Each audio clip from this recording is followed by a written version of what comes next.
Hello everyone, good evening. स्वागत है आप सभी का ऑनलाइन स्टडी में। आज है संडे फ्रेंड्स, और आपको पता है कि हर संडे को हम लोग संडे स्पेशल करके मॉक टेस्ट देखते हैं जिसमें 100 MCQ होता है। तो पिछले एक सप्ताह में जितने भी क्वेश्चंस हम लोगों ने डिस्कस किया उन सभी को यहाँ पे मैं 100 क्वेश्चंस में कवर करने की कोशिश करूँगा।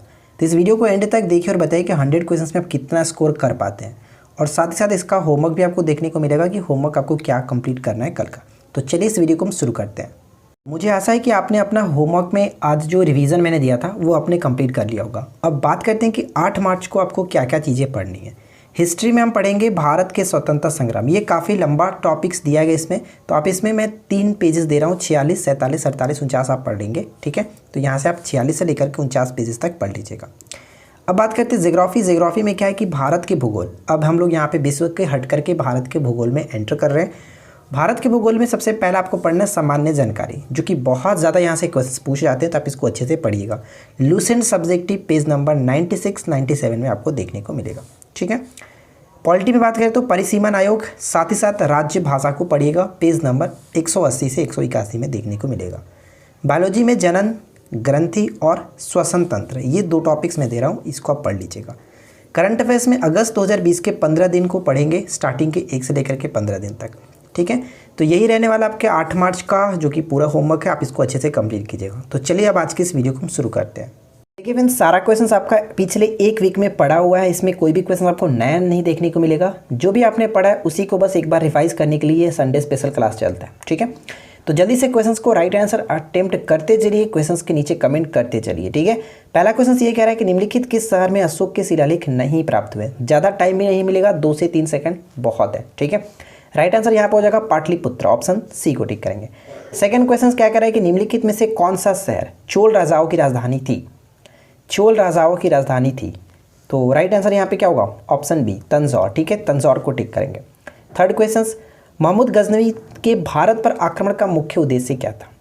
महमूद गजनवी के भारत पर आक्रमण का उद्देश्य क्या था, क्या होगा राइट आंसर। इसका उद्देश्य था कि मध्य एशिया में एक बड़े साम्राज्य की स्थापना के लिए धन प्राप्त करना, ठीक है। धन प्राप्त करना, ऑप्शन डी करेक्ट होगा। नेक्स्ट वन, कि सिख गुरु ने गुरु नानक की जीवनी लिखी थी। गुरु नानक की जीवनी लिखी थी, तो करेक्ट आंसर क्या होगा। गुरु नानक की जीवनी लिखी गई थी गुरु अर्जुन देव, जो सिखों के 5वें गुरु थे। नेक्स्ट क्वेश्चन बनता है कि लॉर्ड विलियम बेंटिंग के संबंध में निम्नलिखित कथनों पर विचार करें। फर्स्ट और सेकंड पॉइंट्स को पढ़िए और बताइए कि कौन सा कथन यहाँ पे सही होगा। लॉर्ड विलियम बेंटिंग के समय 1806 में माथे पर जातीय चिन्ह न लगाने तथा कानों में बालियां न पहनने देने पर वेल्लोर के सैनिकों ने विद्रोह किया था, बिल्कुल सही है। भारत का पहला गवर्नर जनरल होने का गौरव प्राप्त है, तो दोनों के दोनों कथन सही है, ऑप्शन सी को टिक करेंगे। नेक्स्ट पॉइंट बनता है कि राज्यसभा में प्रतिनिधित्व होते हैं।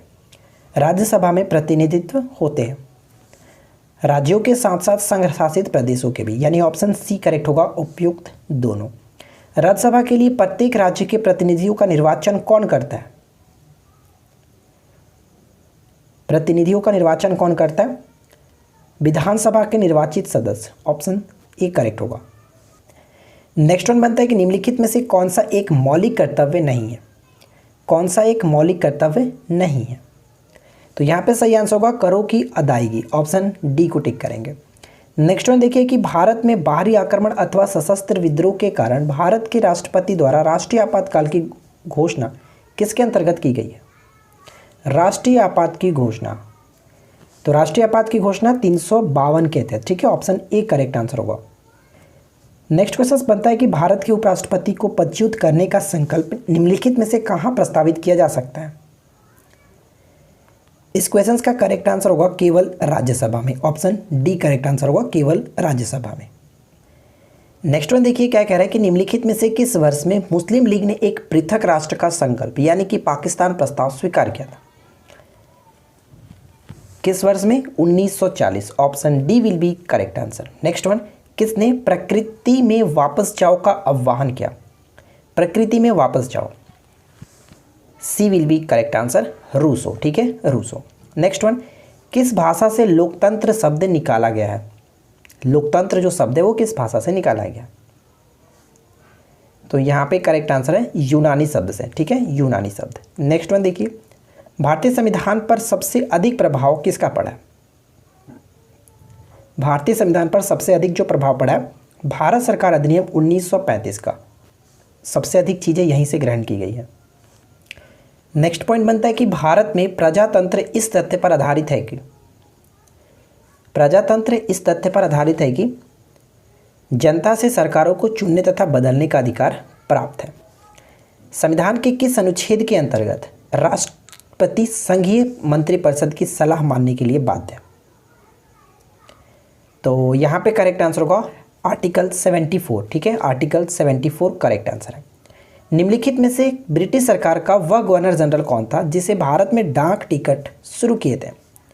डाक टिकट शुरू करने का श्रेय किस गवर्नर जनरल को दिया जाता है? लॉर्ड डलहौजी। ठीक है, लॉर्ड डलहौजी करेक्ट आंसर है। भारत में निम्न वायसरायों में से किसके काल में Indian penal code, Indian civil procedure code और क्रिमिनल प्रोसीजर कोड पारित किए गए? और वो वायसराय कौन थे? Lord Canning. ठीक है, लॉर्ड कैनिंग करेक्ट आंसर होगा। नेक्स्ट क्वेश्चन बनता है कि खेल और उनके जन्मदाता देश का युग्म गलत बताइए कौन सा है? यहाँ पे गलत युग्म आपको फाइंड आउट करना है। तो देखिए, बिलियर्ड्स फ्रांस बिल्कुल सही है, कबड्डी भारत के साथ बिल्कुल सही है, स्नूकर भारत के साथ सही है, लेकिन शतरंज का यहाँ पे गलत है। शतरंज जो है वो भारत के साथ मैच होना चाहिए था, ना कि रूस के साथ। अगला क्वेश्चन, किसके प्रयासों के कारण ब्रह्म समाज की शाखाएं उत्तर प्रदेश, पंजाब और मद्रास में खोली गई? तो यहाँ पे हमारा सही आंसर क्या होगा? ऑप्शन बी करेक्ट होगा, केशव चंद्र सेन। ठीक है, केशव चंद्र सेन। वीडियो को शुरू करने से पहले मैं आपको बता दूं कि अनअकैडमी की तरफ से आपको फ्री टेस्ट सीरीज प्रोवाइड करा जा रहा है, जो कि बिहार एसआई प्रीलिम्स के लिए मॉक टेस्ट हर सैटरडे को 11 बजे मॉर्निंग में होता है, और उसी तरह से आपको बीपीएससी प्रीलिम्स मॉक टेस्ट होता है हर संडे को मॉर्निंग में 11:30 बजे। और काफ़ी अच्छे तरीके से काफ़ी एडुकेटर्स, जो अच्छे एडुकेटर्स हैं उनके द्वारा बीपीएससी के एडुकेटर्स के थ्रू आपको ये सारे क्वेश्चन अरेंज किए जाते हैं, पेपर का एनालिसिस कराया जाता है और काफ़ी अच्छे तरीके से आपको डिस्कशन कराया जाता है। अगर आपने इस ज्वाइन नहीं किया तो इस वीडियो के नीचे डिस्क्रिप्शन में आपको लिंक मिल जाएगा, आप वहाँ से ज्वाइन हो सकते हैं। एक छोटा सा अपडेट मैं आपको और देना चाहता हूँ। बीपीएससी करंट अफेयर्स आपको डेली अभ्यास कराया जा रहा है 20 क्वेश्चन 20 मिनट में, मंडे टू सैटरडे लेकर ये होता है शाम को 7 बजे। अगर आप इंटरेस्ट रखते हैं तो इस वीडियो के नीचे डिस्क्रिप्शन आपको लिंक मिलेगा, रोज़ाना 7 बजे आप इनके साथ जुड़ सकते हैं, शशि शरण सर और अभिमन्यु सर के साथ। ठीक है, और काफ़ी अच्छे तरीके से आपको डिटेल में इसका सॉल्यूशन कराया जाएगा 7:30 बजे, तो आप इनके साथ जुड़ सकते हैं। ठीक है, नेक्स्ट क्वेश्चन बनता है कि संगीत सम्राट तानसेन के गुरु कौन थे? अकबर के दरबार में ये रहते थे तानसेन, और ये इनके जो गुरु थे वो हरिदास। ठीक है, ऑप्शन बी को टिक करेंगे। नेक्स्ट क्वेश्चन क्या कह रहा है कि पूर्ण आंतरिक परावर्तन होता है जब प्रकाश होता है। पूर्ण आंतरिक परावर्तन, टोटल इंटरनल जो रिफ्लेक्शन होता है वो किस कारण से होता है? जब प्रकाश हम कह सकते हैं कि सघन माध्यम और आपतन कोण से अधिक के साथ हो, यानी ऑप्शन यहाँ पे बी करेक्ट आंसर होगा। नेक्स्ट वन बनता है कि मैथन, बाल पहाड़ी और तिलैया बांध किस नदी पर बनाए गए हैं? मैथन बांध, बाल पहाड़ी बांध और तिलैया बांध किस नदी पर बनाए गए हैं? तो ये बराकर नदी पर बनाए गए हैं, ऑप्शन बी करेक्ट आंसर है। नेक्स्ट वन है कि महाभाष्य किसकी कृति है? महाभाष्य किसकी कृति है? तो यहाँ पे हमारा सही आंसर क्या होगा? महाभाष्य जो कह सकते हैं पतंजलि। ठीक है, ऑप्शन बी को टिक करेंगे, पतंजलि। अगला क्वेश्चन क्या कह रहा है कि मराठा काल में स्थायी घुड़सवार सेना एवं अस्थायी घुड़सवार सेना क्या कहलाती थी? स्थायी घुड़सवार और जो अस्थायी घुड़सवार सेना थे इनको पागा और बरगीर कह सकते हैं या फिर सिलधार कहा जाता था, ऑप्शन ए करेक्ट है। नेक्स्ट वन देखिए, निम्नलिखित में से किसको जो कि चालकोलिथिक एज कहा जाता है? चालकोलिथिक एज के रूप में किसे जाना जाता है? तो चालकोलिथिक एज के रूप में हम कह सकते हैं ताम्र पाषाण युग। ठीक है, ऑप्शन सी करेक्ट आंसर है। नेक्स्ट वन, तुजु दर्रा भारत को किस देश से जोड़ता है? तुजु दर्रा भारत को किस देश से जोड़ता है?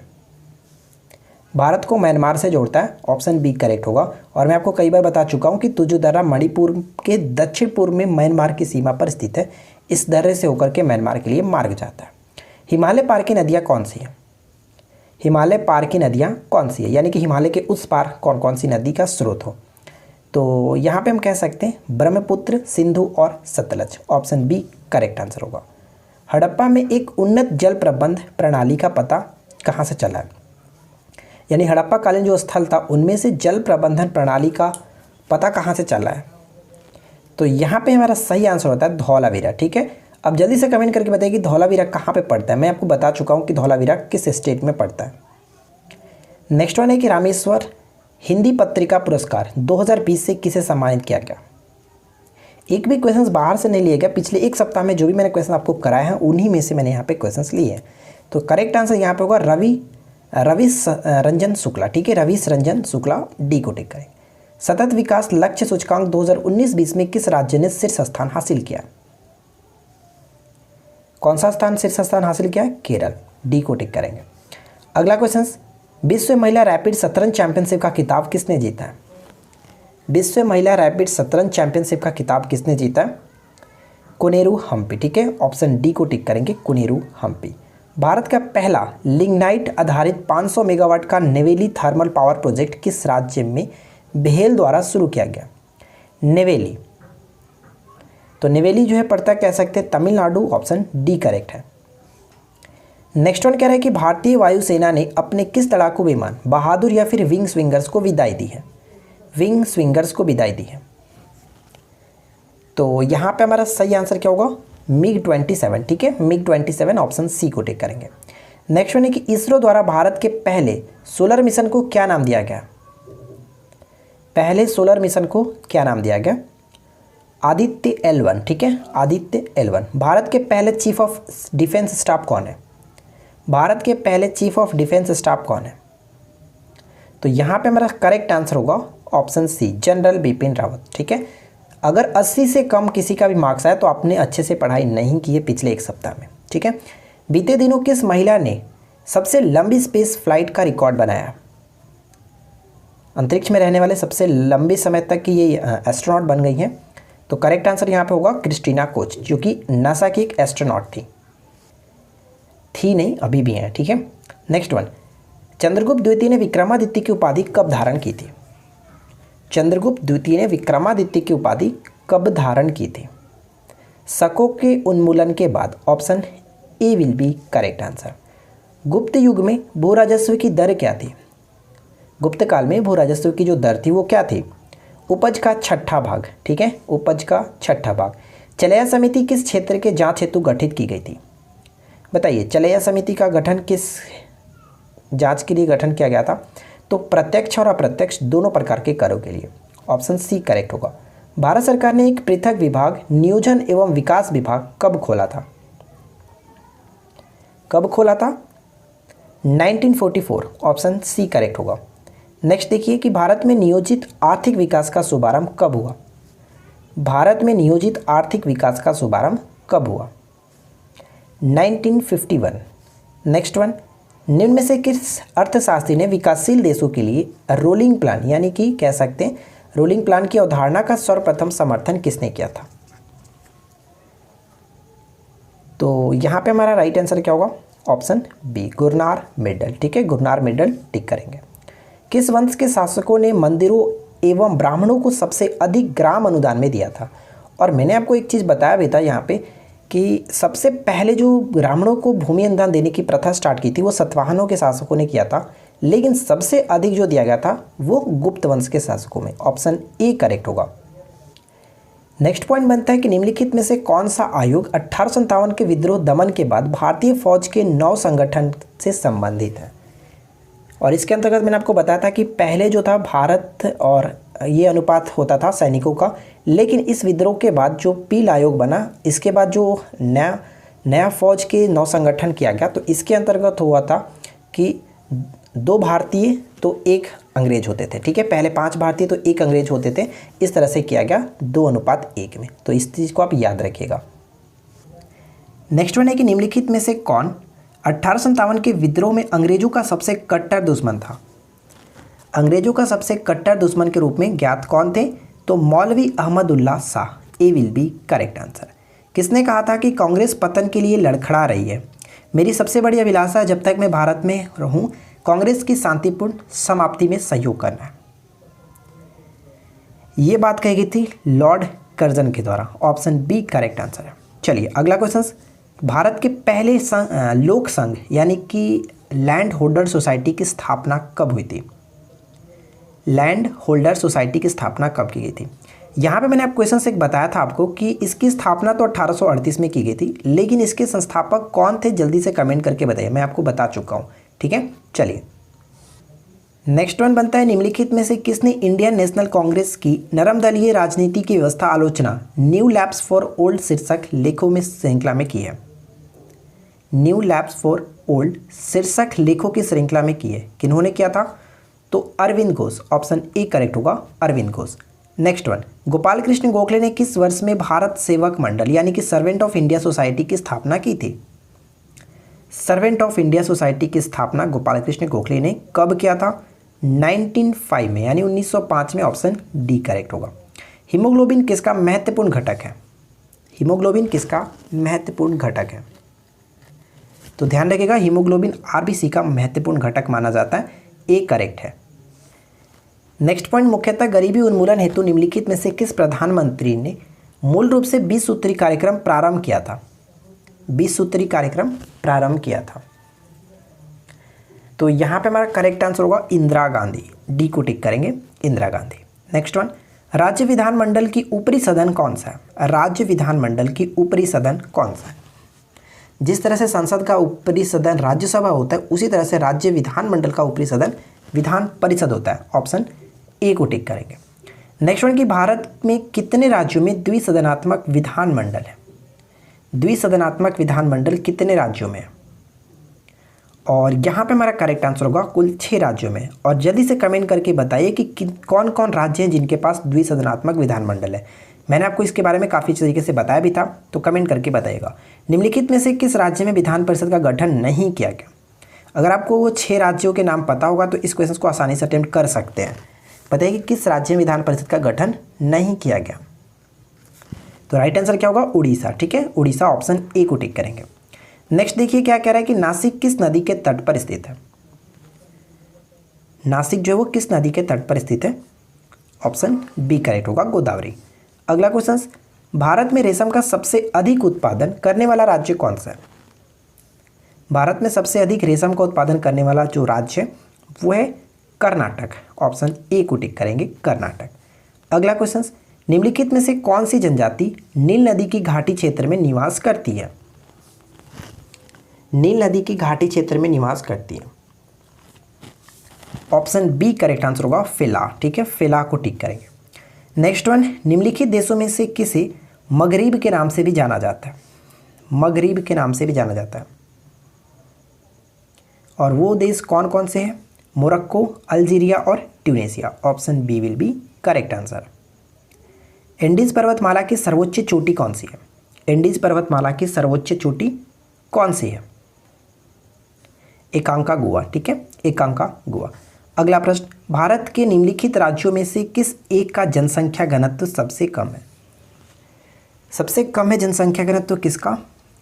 तो अगर आपने ऑप्शन बी को टिक किया तो आपने गलत किया, क्योंकि सबसे अधिक है जनसंख्या घनत्व बिहार का। सबसे कम अरुणाचल प्रदेश। कितना है आपको कमेंट करके बताना कि कितने व्यक्ति प्रति वर्ग किलोमीटर है, आप जल्दी से कमेंट करके बताइए। जो भी क्वेश्चन मैं आपसे पूछ रहा हूँ ना, वो आपको बता चुका हूँ। नेक्स्ट वन, की भारत के किस भौतिक प्रदेश में उष्णकटिबंधीय से लेकर के अल्पाइन प्रकार की वनस्पति मिलती है? और वो कौन सा क्षेत्र है? उत्तर का हिमालय पर्वतीय क्षेत्र, ऑप्शन सी करेक्ट होगा। नेक्स्ट क्वेश्चन बनता है कि भारत में सर्वाधिक महत्वपूर्ण व्यावसायिक वन कौन सा है? तो यहाँ पे हमारा करेक्ट आंसर क्या होगा? उष्णकटिबंधीय अर्ध सदाबहार वन, ऑप्शन सी को टिक करेंगे। नेक्स्ट वन है कि सूची 1 को सूची 2 के साथ सुमेलित कीजिए। एक तरफ बांध है, दूसरी तरफ नदी है, तो बताइए कि कौन सा बांध किस नदी पर बना हुआ है? तो ध्यान दीजिएगा, एक एक करके हम देखते हैं। फरक्का जो है वो गंगा नदी पर कह सकते हैं, ए का 3 के साथ। तो ए का 3 के साथ सिर्फ और सिर्फ एक ही ऑप्शन मिल रहा है, right answer will be option C. बाकी को भी मैच करके ध्यान रखिएगा। टिहरी बांध भागीरथी नदी पर, थीन बांध जो है वो कह सकते हैं रावी नदी पर, और नागार्जुन जो सागर बांध है वो कृष्णा नदी पर। तो इस तरह से आपको याद रखना है। नेक्स्ट पॉइंट बनता है कि निम्नलिखित राज्यों में कहाँ विधान परिषद है? फिर से वही क्वेश्चन रिपीट हो रहा है, तो बताइए कि कौन से राज्य में विधान परिषद है? तो हम यहाँ पे कह सकते हैं केरल में नहीं है, हिमाचल प्रदेश में नहीं, दिल्ली में नहीं, सिर्फ और सिर्फ यहाँ पे ऑप्शन हम डी को टिक करेंगे, केवल और केवल 4 बिहार में विधान परिषद है। ध्यान दीजिएगा, एक क्वेश्चन ये भी पूछा जाता है कि बिहार में विधान परिषद की सीटों की संख्या कितनी है? ठीक है, जिस तरह से आपको पता है कि विधानसभा है उसमें 243 सीटें हैं, ठीक है, विधानसभा में। और अगर हम यहाँ पे विधान परिषद की बात करें तो विधान परिषद में टोटल 75 सीटें। और लोकसभा में, ठीक है, लोकसभा में सीटों की संख्या कितनी है? बिहार की लोकसभा में सीटों की संख्या 40 और राज्यसभा में सीटों की संख्या 16। तो ये 4 इंपॉर्टेंट है, आप इसको अच्छे से याद रखिएगा। चलिए आगे बढ़ते हैं। नेक्स्ट क्वेश्चन की भारत में लॉर्ड कर्जन के प्रशासन की तुलना औरंगजेब से किसने की थी? औरंगजेब से किसने की थी? गोपाल कृष्ण गोखले ने। A will be correct answer. Next one है कि निम्नलिखित कथनों पर विचार कीजिए। फर्स्ट और सेकंड पॉइंट्स को पढ़िए और बताइए कि कौन सा कथन यहाँ पे सही होगा। तो यहाँ पे हम चलिए एक एक करके देखते हैं। तृतीय आंग्ल वर्मा युद्ध के समय भारत के गवर्नर जनरल लॉर्ड डफरिन था, ये बिल्कुल सही है। लॉर्ड डफरिन के समय में भारतीय राष्ट्रीय कांग्रेस की स्थापना भी की गई थी, ये पॉइंट भी बिल्कुल सही है। तो यहाँ पे हम कह सकते हैं कि दोनों के दोनों सही होने की वजह से option C will be correct answer. Next point बनता है कि स्थानीय स्वशासन के जनक के रूप में किसे जाना जाता है? और ये क्वेश्चन बहुत बार रिपीट होता है, याद रखिएगा। स्थानीय स्वशासन के जनक के रूप में लॉर्ड रिपन को जाना जाता है, ठीक है, लॉर्ड रिपन। नेक्स्ट वन, लसिका के संबंध में निम्नलिखित में से कौन सा कथन असत्य है? लसिका के संबंध में कौन सा कथन असत्य है? तो देखिए, लसिका के संबंध में तीनों के तीनों पॉइंट्स यहाँ पे सही है, लेकिन ऑप्शन डी गलत है, क्योंकि लसिका सिर्फ और सिर्फ एक ही ओर प्रवाहित होती है और वो क्या है, उत्तक से लेकर के हृदय की ओर, ठीक है, यही हमारा करेक्ट आंसर होता। लेकिन यहाँ पे दिया गया कि तथा हृदय से उत्तक की ओर बहती है, ये पॉइंट गलत है। सिर्फ और सिर्फ लसिका उत्तक से हृदय की ओर बहती है, एक ही सही होना चाहिए था, इसलिए ऑप्शन हम डी को टिक करेंगे, ये पॉइंट गलत है। नेक्स्ट वन देखिए, नेक्स्ट क्वेश्चन कह रहा है कि निम्नलिखित कथनों पर विचार कीजिए। फर्स्ट और सेकंड पॉइंट्स को पढ़ करके बताइए कि कौन सा कथन यहाँ पे सही है। तो देखिए, मनुष्य एवं अन्य स्तनधारियों में मुख्य उत्सर्जी अंग एक जोड़ा वृक्क होता है, यानी कि 2 किडनियां होती हैं, एक जोड़ा, ठीक है, बिल्कुल सही है। वृक्क की कार्यात्मक इकाई नेफ्रॉन होता है, ये पॉइंट्स बहुत बार डायरेक्ट पूछा जाता है, तो दोनों के दोनों सही होने की वजह से ऑप्शन सी को टिक करेंगे। नेक्स्ट पॉइंट, मानव रुधिर का पीएच वैल्यू कितना होता है? मानव रक्त का पीएच मान कितना होता है? तो मानव रक्त का पीएच वैल्यू होता है 7.4, ऑप्शन डी करेक्ट है।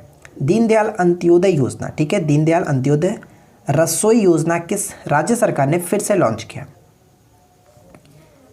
तो ये लॉन्च किया गया मध्य प्रदेश के सरकार के द्वारा, ऑप्शन सी करेक्ट है।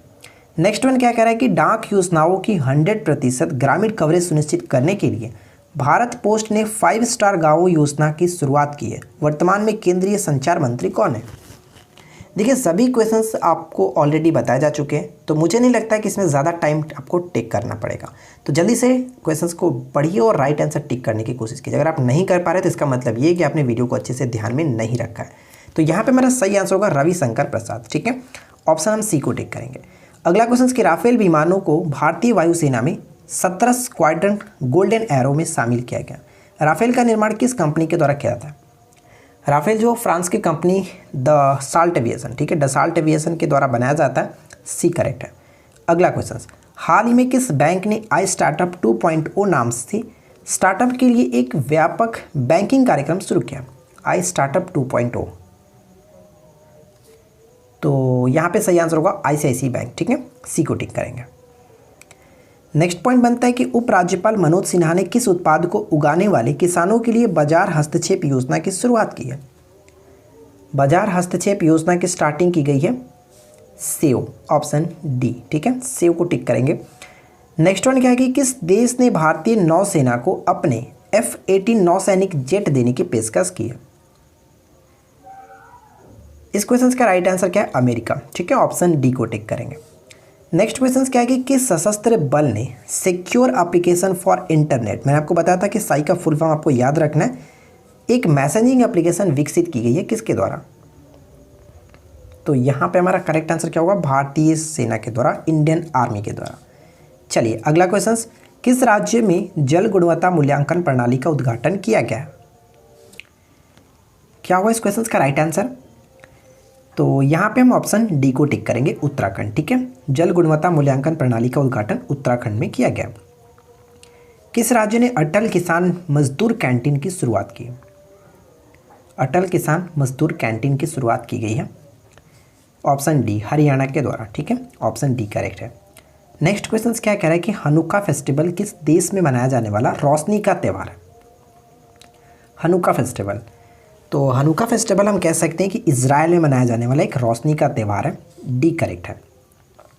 नेक्स्ट पॉइंट, किस राज्य सड़क परिवहन कॉरपोरेशन ने महिलाओं की सुरक्षा हेतु दामिनी नामक हेल्पलाइन लॉन्च किया था? दामिनी नामक व्हाट्सएप नंबर एक लॉन्च किया गया था उत्तर प्रदेश के सरकार के द्वारा। ऑप्शन डी करेक्ट है। नेक्स्ट पॉइंट है कि किस राज्य में उनका अनुष्ठान उत्सव लाई हराओबा मनाया जाता है? लाई हराओबा जो मनाया जाता है वो हम कह सकते हैं कि त्रिपुरा में मनाया जाता है। ऑप्शन बी करेक्ट आंसर है। नेक्स्ट वन देखिए क्या कह रहा है कि किस स्थान के चाखाओ को जीआई टैग मिला है? चाखाओ को जीआई टैग मिला है, तो चाखाओ मणिपुर, ठीक है। ऑप्शन सी करेक्ट आंसर है, Manipur. Next one, Fed Cup heart पुरस्कार के लिए नामित होने वाले भारत की पहली खिलाड़ी कौन बनी है? पहली भारतीय खिलाड़ी कौन बनी है? Sania Mirza. Option B correct होगा, सानिया मिर्जा। नेक्स्ट वन है कि अद्दू पर्यटन क्षेत्र निम्न में से किस देश में है जिसे भारत के सहयोग से विकसित किए जाने के लिए समझौता हाल ही में किया गया? अद्दू पर्यटक क्षेत्र, अद्दू जो पड़ता है वो कह सकते हैं मालदीव में, ठीक है। ऑप्शन ए करेक्ट आंसर होगा। मालदीव की राजधानी क्या होती है, जल्दी से कमेंट कर दीजिए। नेक्स्ट वन, किस स्पेस एजेंसी ने अपना परसेवरेंस नामक मार्स रोवर सफलतापूर्वक हाल ही में लॉन्च किया है? इस क्वेश्चन का राइट आंसर क्या होगा? परसेवरेंस को हाल ही में लॉन्च किया गया नासा के द्वारा। ऑप्शन बी करेक्ट है। नेक्स्ट क्या कह रहा है कि लॉन्च पुस्तक future of higher education 9 mega trends के लेखक कौन है? कल मैंने आपको 100 क्वेश्चंस का करंट अफेयर्स भी दिया था, उम्मीद करता हूं कि आपने देखा होगा। अगर आपने नहीं देखा तो बहुत बड़ी गलती कर रहे हैं। जो भी टॉपिक्स आपको इस चैनल पे कराई जा रही है आप उनको अच्छे से फॉलो कीजिए, क्योंकि आने वाले एग्जाम्स को देखते हुए सारी चीज़ों को कराया जा रहा है, तो आप उनको फॉलो करते रहिए। देखिए इस क्वेश्चन का राइट आंसर क्या होगा? पी पटावी राव, ठीक है। पी पटावी राव ने इस पुस्तक को लिखा, फ्यूचर ऑफ हायर एजुकेशन। अगला क्वेश्चन, रिचर्ड डॉकिंस अवार्ड 2020 जीतने वाले भारत के पहले यानी कि प्रथम भारतीय कौन है, ये आपको बताना है। रिचर्ड डॉकिंस अवार्ड को जीतने वाले पहले भारतीय जावेद अख्तर, सी को टिक करेंगे। नेक्स्ट क्वेश्चन से कि चौरी चौरा कांड के समय गवर्नर जनरल कौन थे? तो ध्यान दीजिएगा, चौरी चौरा कांड के समय जो गवर्नर जनरल थे वो लॉर्ड रीडिंग थे। ऑप्शन सी को टिक करेंगे। और चौरी चौरा कांड 1922 में यानी 1922 में हुआ था, जिसके कारण असहयोग आंदोलन को स्थगित करना पड़ा था महात्मा गांधी जी को। अगला क्वेश्चन कि मोपला विद्रोह कब हुआ? मोपला विद्रोह कब हुआ था? केरल के मालाबार में 1921 में हुआ था, सी को टिक करेंगे। नेक्स्ट वन, निम्नलिखित कथनों पर विचार कीजिए। फर्स्ट और सेकंड पॉइंट दिया गया, इसको पढ़ करके बताइए कि कौन सा कथन सही है। देखिए लॉर्ड इरविन के समय में पूर्ण स्वराज का लक्ष्य निर्धारित किया गया था, बिल्कुल सही है। सेकंड पॉइंट है कि पूर्ण स्वराज का लक्ष्य 1928 के कांग्रेस के लाहौर अधिवेशन में रखा गया, ये पॉइंट गलत है, क्योंकि 1929 था, ठीक है। 1929 लाहौर अधिवेशन, जो कि जवाहरलाल नेहरू इसकी अध्यक्षता कर रहे थे। तो यहाँ पे कह सकते हैं कि एक सही है, दो गलत है, यानी राइट आंसर होगा क्या? ऑप्शन ए को टिक करेंगे, केवल और केवल एक। बताइए यहाँ पे कौन सा कथन असत्य है? निम्नलिखित में से कौन सा कथन असत्य है? चारों पॉइंट्स को अच्छे से पढ़ करके बताइए कि यहाँ पे राइट आंसर हमारा क्या होना चाहिए। देखिए सैंडलर आयोग 1917 में, बिल्कुल सही। रॉलेट एक्ट भारत के गवर्नर जनरल लॉर्ड चेम्सफोर्ड थे, ये भी सही है। और जलियांवाला बाग हत्याकांड, यहाँ पे पॉइंट गलत है, क्योंकि 13 अप्रैल था, ठीक है। 13 अप्रैल 1919 था, यहाँ पे ये पॉइंट गलत है। ऑप्शन सी को टिक कर लेंगे। अगला पॉइंट, मलकक्का जल संधि जो है वो किसको किसको जोड़ता है? तो ध्यान दीजिएगा, मलकक्का जल संधि जो है वो किसको किसको जोड़ता है? तो right answer will be option C, Java सागर और बंगाल की खाड़ी। भूमध्य सागर की कुंजी किसे कहा जाता है? भूमध्य सागर की कुंजी के रूप में किसे जाना जाता है? जिब्राल्टर को, ठीक है, जिब्राल्टर। ऑप्शन डी करेक्ट है। नेक्स्ट वन, निम्नलिखित में से कौन सा जोड़ा गलत है? निम्नलिखित में से कौन सा जोड़ा गलत है? तो यहाँ पे हमारा कह सकते हैं क्या? देखिए कपाल में हड्डियों की संख्या 8, फेसियल में हड्डियों की संख्या 14, ये सही है दोनों के दोनों। लेकिन प्रारंभ में रीढ़ की हड्डियों की कुल संख्या जो होता है वो 33 होता है, विकसित अवस्था में 26 होता है, मैंने आपको ये बताया था। तो हम कह सकते हैं कि केवल और केवल 1 और 2 सही है। ऑप्शन सी यहाँ पे सही आंसर होगा, ठीक है। अगला पॉइंट्स, नेक्स्ट वन कह रहा है कि दादा भाई नौरोजी ने अपने धन का पलायन सिद्धांत किस पुस्तक में वर्णन किया? तो पलायन सिद्धांत का वर्णन इन्होंने poverty and un British rule in India, इसी पुस्तक में किया, बी को टिक करेंगे। नेक्स्ट वन बनता है कि भारत का राष्ट्रीय आय में सर्वाधिक योगदान किसका है? भारत के राष्ट्रीय आय में सर्वाधिक योगदान जो है वो किसका होता है? तृतीयक क्षेत्र यानी सेवा क्षेत्र ऑप्शन सी को टिक करेंगे। नेक्स्ट पॉइंट बनता है कि भारत में पहली स्वर्ण रिफाइनरी कहाँ स्थापित की गई थी। भारत में पहली स्वर्ण रिफाइनरी कहाँ स्थापित की गई थी? सिरपुर यानी मुंबई। ठीक है, मुंबई के सिरपुर में ऑप्शन सी को टिक करेंगे। देखिए फ्रेंड्स, अगर आप करंट अफेयर्स को लेकर के काफ़ी चिंतित है कि करंट अफेयर्स कहाँ से पढ़े, तो आपको डेली करंट अफेयर्स अनअकैडमी के थ्रू प्रोवाइड कराया जा रहा है 7 और 8 मार्च को। ठीक है, 2 दिन में कंप्लीट कराया जाएगा करंट अफेयर्स। तो अगर आप इंटरेस्ट रखते हैं तो इस वीडियो के नीचे डिस्क्रिप्शन में आपको लिंक मिलेगा, आप वहाँ पर जाकर के सब्सक्राइब नाउ पर क्लिक करके सब्सक्राइब कर लीजिए और हमारे रेफरल कोड निरंजन 10 का यूज़ करते ही आपको 10% का एक्स्ट्रा डिस्काउंट भी मिलेगा। तो सब चीज़ इस वीडियो के नीचे डिस्क्रिप्शन में लिंक में दिया गया है। एक छोटा सा रिक्वेस्ट आपसे कर सकता हूँ, ऑब्वियसली यार कर सकता हूँ। एक रिक्वेस्ट ये है कि वीडियो को लाइक किए बिना यार मत जाइएगा। अगर आप इस वीडियो को अभी तक देख रहे हैं तो लाइक ज़रूर कर दीजिएगा, क्योंकि हमें अच्छा लगता है कि आप हमें सपोर्ट कर रहे हैं। तो लाइक ज़रूर कर दीजिएगा। कलोल खनिज क्षेत्र उत्खनन क्षेत्र किस राज्य में स्थित है? बताइए कि कलोल खनिज तेल उत्खनन क्षेत्र जो किस राज्य में स्थित है, क्या होगा करेक्ट आंसर? तो इस क्वेश्चन का राइट आंसर होता है गुजरात, ऑप्शन सी को टिक करेंगे। तो देखिए फ्रेंड्स, यहाँ पे हम लोगों ने 100 क्वेश्चंस कंप्लीट किया और मुझे यकीन है कि आप लोगों ने काफ़ी अच्छी स्कोरिंग कर ली होगी। नीचे कमेंट्स करके बता दीजिएगा कि आपकी स्कोरिंग क्या रही। वीडियो कैसी लगी ज़रूर बताइएगा। हम मिलते हैं किसी और वीडियो में नेक्स्ट टॉपिक के साथ। क्यूज का राइट आंसर आप नीचे कमेंट्स कर दीजिएगा। तो मिलते हैं नेक्स्ट वीडियो में। Thanks for watching, keep learning, have a good day.